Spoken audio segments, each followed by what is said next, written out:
why did it start the foundation? I think a lot of these things, you asked me about the drive, you asked about us, choice, commitment, enthusiasm. But then there's specifics within that. There's specific things that we need to focus on to give us, again, that best chance to be able to succeed. And so the foundation really was inspired by two people that had cancer. One of the ladies was the special ed teacher that I taught with in high school. The other one was my high school coach. And we looked at if something terrible happened, meaning if cancer came into your life, how strong would you need to be? What types of things would you have to have in place? Where would you need to be to have the least amount of regrets, or no regrets? Hopefully no regrets in the way that you lived your life. Now that's very idealistic to say no regrets, but the least amount of regrets. So how strong? Yeah. So how strong would we need to be? And then how little? How do we the least amount of regrets? And so when we look at strength, so from football players, they think of a guy that's big and is strong and he's, he can lift all this weight and he can just. But if you think about a disease that is, do you have to be strong so that you can just lift heavy stuff, or are you strong so you can fight, so your body can fight? So you're efficient. You're strong, and again, it's not anything extra. It's not so that you can lift heavy things, but it's so that your body is the most efficient and healthy. Well, that's what our goal is.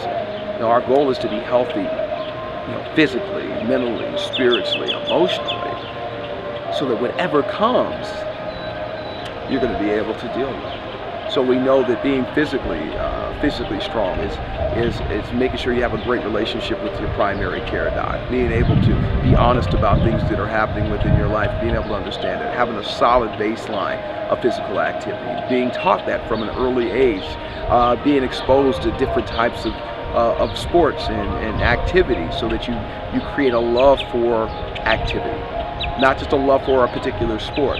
I love football, but football is a difficult sport at times for you to continue playing.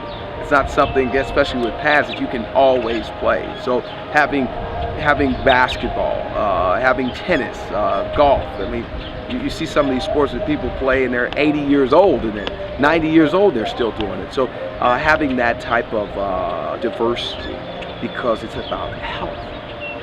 We think, mentally really having an awareness of yourself, understanding what your strengths and weaknesses are, and through your commitment to academics, and so through our literacy leaders, the commitment of academics, that you help find out what is it that I do well, and also find the people around you in terms of mentorship and other people that are in that, so that you have encouragement. Also, there's a nice little mix between kind of academic achievement and physical. People that are a higher socioeconomic group, their health insurance is completely different in so many cases. So now and then they're more aware of kind of access to health too. So we're thinking about dealing with any type of health issue. Now their health insurance will pay for it. They have better access to care. And so it's the same person potentially, but because of where they establish themselves and where they live, it can be a completely different outcome in terms of moving forward.